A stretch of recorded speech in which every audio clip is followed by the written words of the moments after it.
Hello everyone, how are you all? I hope आप सभी अच्छे होंगे एंड आप सभी का स्वागत है हमारी आज की वीडियो में। और आज की वीडियो में हम लोग करने वाले हैं क्लास 10 मैथ्स एनसीईआरटी एक्सरसाइज 3.3 का क्वेश्चन नंबर 3 का पार्ट 5।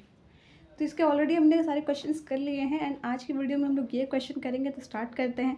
आप यहाँ पर पहली वाली स्टेटमेंट को भी मत पढ़ो, आपको क्वेश्चन पढ़ना है। लेकिन क्वेश्चन अभी मेरे पास नहीं है, लेकिन ये जो दो स्टेटमेंट्स हैं आपके पास, यही दोनों आपके क्वेश्चन में इंक्लूडेड होते हैं। तो पहले हम लोग ये दोनों स्टेटमेंट्स को पढ़ लेते हैं। That is a fraction becomes 9/11 if 2 is added to both numerator and denominator.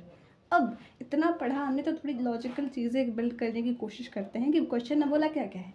एक फ्रैक्शन, जब भी एक फ्रैक्शन बोला गया है तो फ्रैक्शन किस फॉर्मेट में होता है? x/y यानी 1/2। जैसे आपका एक फ्रैक्शन का एग्जांपल है 9/11, कुछ भी हो सकता है, लेकिन वो किस फॉर्मेट में रहता है वो आपको फॉर्मेट हमेशा याद रखना होता है। दैट इज x/y, यानी कि ऊपर कुछ नंबर होंगे, नीचे कुछ नंबर होंगे। जैसे यहाँ पर है, ये आपका एक फ्रैक्शन का एग्जाम्पल है, ठीक है। तो आपका फ्रैक्शन क्या बन जाता है? 9/11 अगर आप उसमें दो ऐड करते हो न्यूमरेटर और डिनोमिनेटर में, ठीक है। यहाँ पर 11 नहीं है, ये कट किया हुआ है। तो अब समझना है कि अब क्वेश्चन में क्या बोला जा रहा है। आपको बोला जा रहा है कि अगर आप न्यूमरेटर में और डिनोमिनेटर में दोनों में ऊपर नीचे दो ऐड करोगे, +2 करोगे, ऊपर भी +2 करोगे, नीचे भी, देन आपका जो फ्रैक्शन बन जाएगा वो बन जाएगा 9/11। अभी हम लोग इतनी कंडीशन को ध्यान देते हैं, इस कंडीशन को थोड़ी देर बाद समझेंगे, ठीक है। तो यहाँ पर जैसे कि मैंने कहा आपको फ्रैक्शन में क्या फॉर्मेट में होता है, वो x/y। जो आपका ऊपर वाला पोर्शन होता है वो उसको हम लोग क्या बोलते हैं? न्यूमरेटर। और जो नीचे वाला होता है उसको क्या बोलते हैं? डिनोमिनेटर। तो इसीलिए आपको ये स्टेटमेंट लिखनी बहुत ज़रूरी होती है कि आपने न्यूमरेटर को x माना है और डिनोमिनेटर को y माना है। आप ये भी बोल सकते हो कि न्यूमरेटर को x और y क्यों माना है, ए भी मान सकते हो, कोई दिक्कत नहीं, आप मान लो, क्योंकि ये लीनियर इक्वेशन इन 2 वेरिएबल्स, आपको कोई 2 वेरिएबल टर्म चाहिए होते हैं, ठीक है। आप कुछ भी मान सकते हो, mn, ये आपके ऊपर डिपेंड करता है, ठीक है। लेकिन यहाँ पर मैंने x और y माना है। तो अब क्वेश्चन को कंडीशन के अकॉर्डिंग लिखने की कोशिश करेंगे। अगर आप लिख लोगे उसको स्टेटमेंट के अकॉर्डिंग, देन वो इजीली सॉल्व हो जाएगा। तो न्यूमरेटर आपका क्या है? x क्या बोला गया था? 2 added to both numerator and denominator. पहले न्यूमरेटर में देख लेते हैं, x+2 अपॉन में, या इसको आप बाई भी बोलते हो, जैसे आप प्रेफर करते हो, अपॉन में y+2, यानी कि ऊपर भी हमने 2 ऐड किया, नीचे भी 2 ऐड किया इस फ्रैक्शन में, जो कि हमने माना है कि x/y का एक फ्रैक्शन निकल कर हमारा रिजल्ट आएगा, ठीक है। तो इसकी हमें वैल्यू निकालनी है कि x/y क्या होगा। तो उसके केस में हमने यहाँ पर x माना है न्यूमरेटर को और y माना है डिनोमिनेटर को। तो अब इसमें अगर आप 2 ऐड करोगे तो किसके बराबर आ जाएगा? 9/11। अब इतना तो हमने कर लिया, इसके आगे क्या करें? इसके आगे आपको ये करना होगा क्रॉस मल्टीप्लाई, 11 × x+2। तो इसका मल्टीप्लिकेशन कैसे करते हैं? पहले 11 को x से करेंगे, 11x होगा, फिर प्लस, फिर 11 को 2 से करेंगे, दैट इज 22। यहाँ पर इक्वल टू आ जाएगा। फिर आप 9 को y+2 से करोगे, ठीक है। तो वही 9 × y, 9y + 9 × 2 18। अब यहाँ पर ये आपका एक आ गया। अब आपको कुछ ऐसे इसको फॉर्म में लेकर आना है कि एक्स वाई इधर आ जाए और जो आपका कांस्टेंट वैल्यू है वो आपका इधर आ जाए, यानी कि जिसमें वेरिएबल्स इंक्लूडेड है वो एक तरफ आ जाए और जिसमें वेरिएबल्स इंक्लूडेड नहीं है वो एक तरफ आ जाए। तो आपने यहाँ पर ये दोनों कर लिया। अब उसके बाद ये आपकी बन गई इक्वेशन नंबर 1। हमें एट द एंड क्वेश्चन में चाहिए क्या? x/y, यानी उस फ्रैक्शन की वैल्यू। तो उस फ्रैक्शन में क्या है? x और y है। तो x और y आपको फाइंड करना होगा। अगर आपने वो फाइंड कर दिया तो आपको फ्रैक्शन की भी वैल्यू मिल जाएगी। तो अभी हमारे पास सिर्फ एक ही कंडीशन आई, 2 इक्वेशन आएगी, तभी तो हम उसे किसी मेथड की हेल्प से सॉल्व करेंगे और x और y की वैल्यू को फाइंड कर पाएंगे। तो सेकेंड इक्वेशन को बनाने के लिए हमें यहाँ पर दूसरी स्टेटमेंट पढ़नी होगी। That is if 3 is added to both the numerator and denominator it becomes 5/6।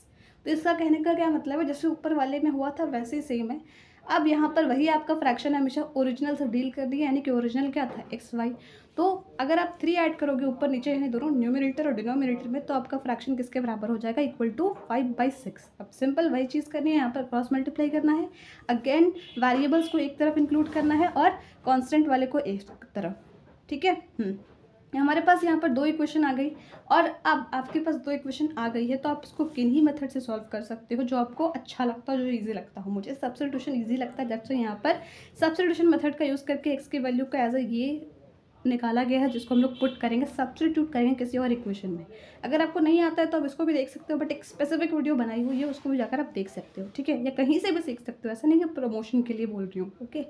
तो यहाँ पर आपको कोई भी इक्वेशन से कोई भी एक वेरिएबल की, आप चाहो तो x को ले लो, y को ले लो, किसी भी इक्वेशन से x या y किसी एक की वैल्यू को लेना है इस टर्म में, ठीक है। इस टर्म में मीन्स क्या?